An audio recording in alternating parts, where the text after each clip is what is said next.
pen with your little notes, because I like to take notes too. So this year, 2022, Lamar Jackson, glasses, 3 more passing touchdowns this year than in 2019. He has a higher passer rating. He has more yards per carry than in 2019 when he was the unanimous MVP selection. Every time Lamar Jackson disproves or proves other people wrong, the goalpost moves yet again. Everything. Can this guy throw? He's great with his feet. Can he throw? Actually, yeah, he can. He's got a pretty good arm. But can he do it consistently? But he can't win it. Everybody looks at this Ravens roster. Now it's clear Rashad Bateman, the Ravens made a good choice taking Rashad Bateman. There are questions about him last year. It's clear he's a number 1. But when you look at Lamar, I don't understand why the crowd gets so much joy out of moving the goalposts. Everything that we've seen from him, he has gotten better. Josh Allen was not Josh Allen a few years ago, but he worked and he got better and he had the right coaches around him and the system was better. And then they brought in weapons for him. Stephon Diggs is there. So I don't understand why Lamar, what more does Lamar have to do before people say, you know what? I was wrong. It seems like everybody wants to hold on to the pre-draft analysis of I don't know if he can make it in the NFL. He's not a guy that stands in the pocket. He uses his legs too much. He's just looking to escape. Everybody at some point has to say, you know what? I didn't see it coming, but I love watching it because I didn't see it coming. And I just want Doggy. Because I love Mad Dog. I just want you to just say, you know what? All that digging in the crate for college stuff. All right, you know what? I'm reaching. I just want you to say I'm reaching. I might be reaching with the college. Okay, thank you. I might be. I'm fair. Well, let me say this. Let me say this. First of all, a couple of things. Number one, Doggy's winning. And here's why he's winning. He went from not being on TV at all, really, to being on TV with his own baseball show, to being on national television every week, to having people on this show telling him how much they love him. I mean, he's been toying. Molly said she loved him early in the show. Dominique Foxworth said that he loves him early in the show. And now Kimberly has said it. So Mad Dog's winning. Okay, Mad Dog's winning. I guess it's the slick back hair that he rocked a couple of weeks ago trying to look like Pat Riley. You understand? Make himself look about a decade younger. I mean, I guess that worked for him. So we need to be learning something from Mad Dog in that regard. What we don't need to be learning from Mad Dog is football. Because when it comes to football, he's not consistent.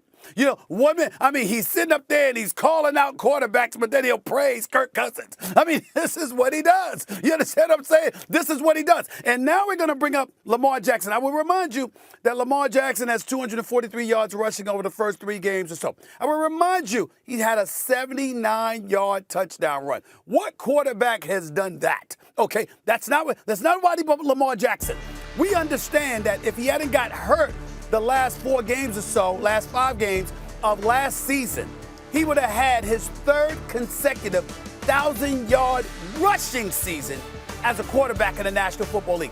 And he's on pace right now to rush for over 1,200 yards this season. That's what he's on pace to do. Never mind the fact that Evan Duvernay, this brother has just been balling. Okay, let's give him credit. I didn't expect this, but this brother's been balling. Bateman can ball as well. We know Mark Andrews can ball as well. J.K. Dobbins hasn't been back, but he'll be back, and let's see what he can do. When you take all of those things into consideration, the likelihood, Doggy, is that if Baltimore can't get it done in the postseason, it'll be because of that horrid pass defense that has contaminated this squad in the last 20 games. They've given up over 5,500 yards. This is what they've done. And so when you look at it from that perspective, how does that come back to Lamar Jackson? Only in the world of the doggy himself, Mad Dog Russo. It is so sad. Nowhere else. What doggy world? The season that he's having right now and the fact that he's 3rd in the MVP voting, considering he might literally rewrite the record book this season, is remarkable. But let's just start with the game. This is your game. I know you're starting to put together everything. What do the fans need to know about this game in Baltimore Sunday?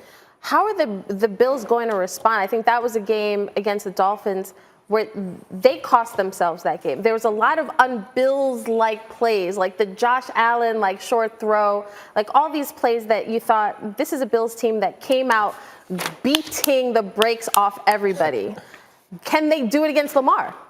And this Ravens defense, I don't know if they can. Well, Lamar's going up against a great defense in the Buffalo Bills. That has some injuries in the secondary. With the injuries. So take it. Give it to me here, Canty. What do we see in this matchup between these two superstar quarterbacks? Well, I think Lamar Jackson can take advantage of the Bills secondary, and I know a lot of quarterbacks haven't been able to do that. But when you look at Jaquan Johnson and DeMar Hamlin being the safeties as opposed to Micah Hyde and Jordan Poyer, there creates that void in the middle of that defense, especially deep in the middle of the field. And you saw Tua take advantage of that last week on that 3rd and 22 when he threw a 45-yard completion to Jalen Waddle. Those were the two guys that were in coverage. So I think Lamar Jackson can take advantage of this Bills defense by winning from the well. And if you watch what Lamar Jackson did the last 2 weeks from the pocket, he has been absolutely surgical. 70% completion percentage, 7 touchdowns to 1 interception. The guy is a monster right now. He's answering all the questions about can he win from the pocket. And I think that's how he takes advantage of this Bills defense.